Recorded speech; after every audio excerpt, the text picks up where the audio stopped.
ہمیں جوائن کیا ہے ہمارے پینل پہ کوکب نورانی صاحب، جو کسی تعارف کے بھی محتاج نہیں، ہمارے استاد محترم ہیں، اور میں بہت شکریہ ادا کرنا چاہوں گا ڈاکٹر صاحب آپ کا. ہمیشہ آتے ہیں اور ہمیں تعلیم فرماتے ہیں بہت اچھے انداز میں. بہت شکریہ. عمران الحق کلیانی بھائی تو ہمارے ساتھ موجود ہیں ہی. بہت شکریہ عمران بھائی آپ کا بھی، آپ پورا دن ہمارے ساتھ ماشاءاللہ گزارتے ہیں. شیری صاحبہ، شیری زیدی صاحبہ عالمہ ہیں، بہت ماشاءاللہ زبردست انداز میں بیان کرتی ہیں، گفتگو کرتی ہیں. بہت شکریہ جی.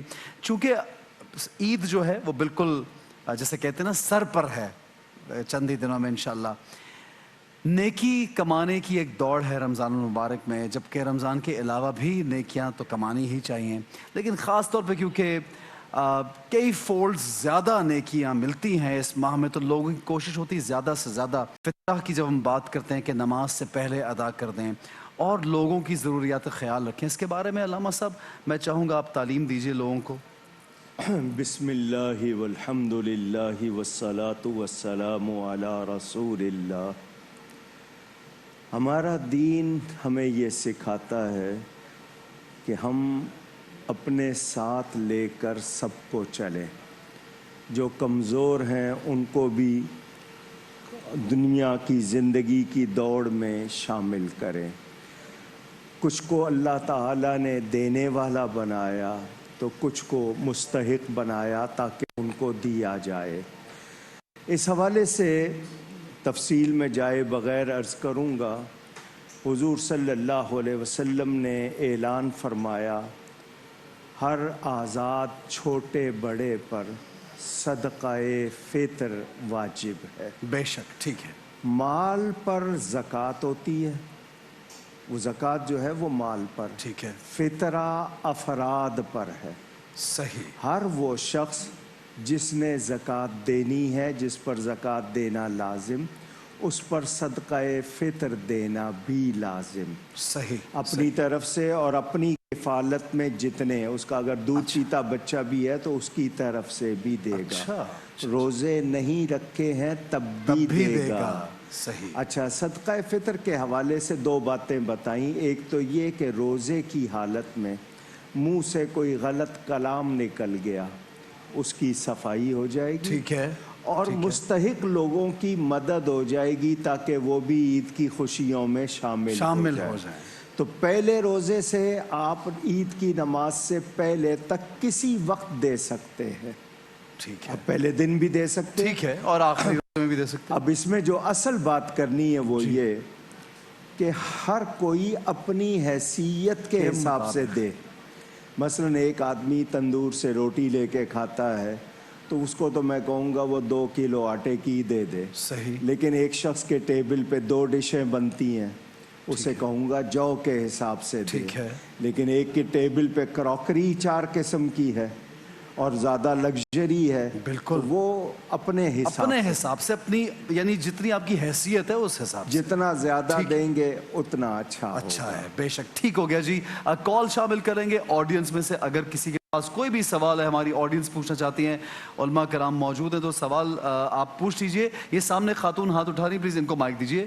السلام علیکم. جی وعلیکم السلام. سر میرا سوال بھی زکوٰۃ کے حوالے سے ہی ہے. زکوٰۃ سونے پہ جو ہے 7.5 تولہ واجب ہو جاتی ہے، لاگو ہو جاتی ہے.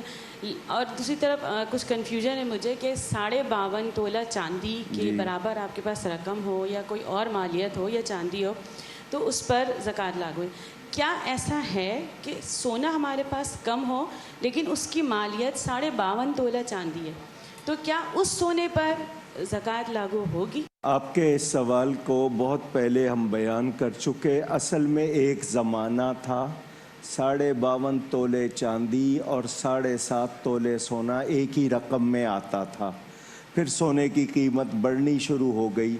اگر کسی کے پاس صرف 7.5 تولے سونا ہے اور پورا نہیں ہے، ایک کم ہے یا زیادہ، اور کوئی چیز نہیں ہے، 10 روپے بھی نہیں ہے، چاندی بھی نہیں ہے، کوئی سامان نہیں ہے، صرف سونا ہے، اور وہ 7.5 تولے کو نہیں پہنچا تو اس پر زکوٰۃ نہیں ہوگی. لیکن نقدی بھی ہے، سونا بھی ہے، چاندی بھی ہے، مال تجارت بھی ہے، یہ سب مل کر 52.5 تولے چاندی کو پہنچ جائے گا تو زکوٰۃ شروع ہو جائے گی. ٹھیک ہے, آپ کے پاس ایک چیز نہیں ہے, زیادہ چیزیں ہیں. تو اب 52.5 تولے چاندی کی قیمت جو اس سال شاید 1,30,000 یا کچھ بنائی ہے, اس کو پہنچ جائے گی تو آپ پر زکوٰۃ شروع ہو جائے گی. ٹھیک ہے جی. اور کوئی سوال کرنا چاہتے ہیں آڈینس سے, وہ پیچھے مائک دیجیے گا ان کو. اور ہمارے پاس ایک کال بھی شامل کریں گے, ان کا سوال لیتے ہیں آڈینس کا. اور پھر جی السلام علیکم. وعلیکم السلام. سر جی یہ تو ٹھیک ہے, اگر کسی کے پاس کھانے کے لیے کچھ نہ ہو فطرے کے حوالے سے, کیا اس پہ فطرانہ واجب ہے؟ فطرانہ جس کے پاس کھانے پینے کے لیے بھی کچھ نہیں ہے, ایک ٹائم کے لیے ہے, ایک ٹائم کے لیے اس کے لیے, اس پہ فطرانہ واجب ہے؟ نہیں, بات آپ کی سمجھ نہیں آئی کہ کس حساب سے سمجھے. فطرانہ جو ہم لوگ فطرانہ جو دیتے ہیں, جن کے پاس کھانے کے لیے بھی کچھ نہیں, وہ کیسے دے سکتے ہیں؟ بھائی جس پر زکوٰۃ دینا فرض ہے صرف وہ دے گا. اگر آپ کسی ایسے شخص نے زکوٰۃ جو دی ہے, جو زکوٰۃ دینے کی حیثیت رکھتا ہے, علامہ صاحب نے فرمایا وہی فطرانہ دینے کی حیثیت رکھتا ہے. جن پہ زکوٰۃ لگتی ہے وہ فطرانہ ان کی رقم ان کو دی جاتی ہے. ٹھیک ہے جی. کال شامل کریں گے. فاطمہ صاحبہ وہاڑی سے بات کر رہی ہیں جی, کیا پوچھیں گی؟ کال ڈسکنیکٹ تو نہیں ہوگی جناب؟ آئی تھنک ڈسکنیکٹ ہوگی. نیکسٹ کال پہ. ٹھیک ہے. ہر شخص پہ فطرہ آپ سے بھی ہم پوچھیں گے سوال. فاطمہ صاحبہ کا بھی یہ سوال تھا. اس کے علاوہ کس طرح سے انسان رب کو راضی کرتا ہے اور حقوق العباد کتنے اہم ہیں, اس پہ بھی گفتگو فرمائے اعوذ باللہ من الشیطان الرجیم. بسم اللہ الرحمن الرحیم. وبہ نستعین وہو خیر ناصر و معین.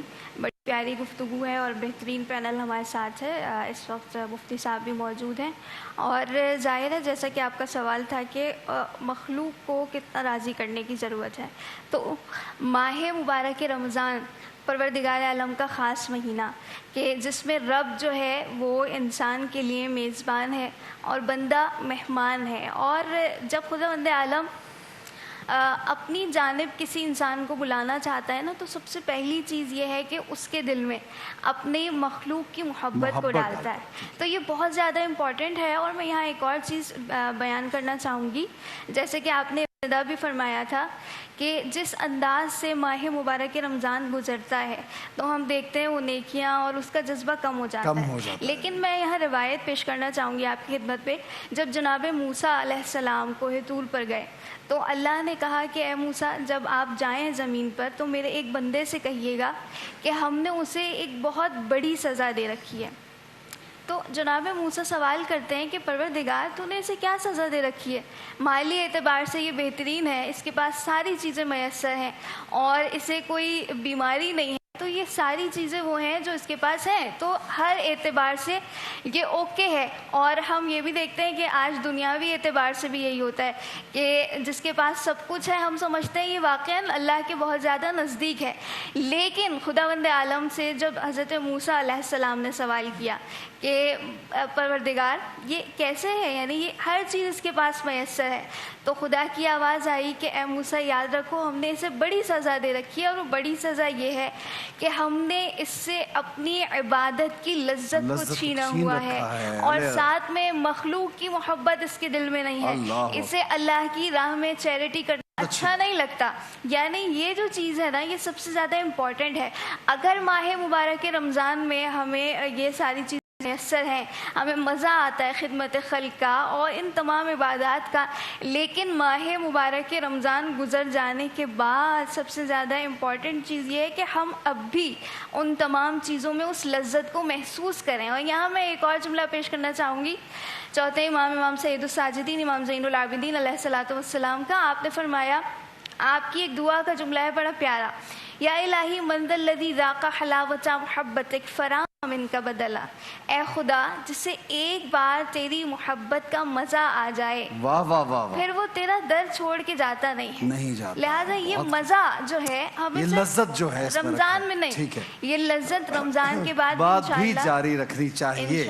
بہت خوب, بہت اچھی گفتگو. فیاض ایک بات ضروری بتانی ہے, علامہ صاحب اگر کوئی صدقہ فطر جس پر ادا کرنا واجب ہے وہ نہیں کرے گا, اس کے روزے اللہ کی بارگاہ میں پیش بھی نہیں ہوں گے, قبول ہونا تو دور کی بات. بہت اچھی بات ہے. تو یہ یاد رکھیں کہ وہ ضرور ادا, معلق رہتے ہیں زمین و آسمان کے درمیان, یہ بہت ضروری بات. اچھا, دوسری بات یہ ہے کہ سب سے پہلا حق آپ کے اپنوں کا ہے. اچھا ٹھیک ہے, آپ کے رشتہ دار قریبی لوگ جو ہیں, بہن بھائی, ٹھیک ہے, اگر وہ مستحق ہیں، ٹھیک ہے، عقیدے کے صحیح ہیں، تو سب سے پہلا حق ان کا ہے۔ ٹھیک ہو گیا، ضروری نہیں ہے کہ آپ فطرہ زکوٰۃ کہیں، آپ بچوں کا خرچ عیدی کہہ کے دے سکتے ہیں، ٹھیک ہے، اور ان کو پوچھنا نہیں چاہیے کہ کیا یہ کیا ہے؟ زکوٰۃ ہے، ٹھیک ہو جب گیا، اللہ بالکل۔ دلوا رہا ہے تو۔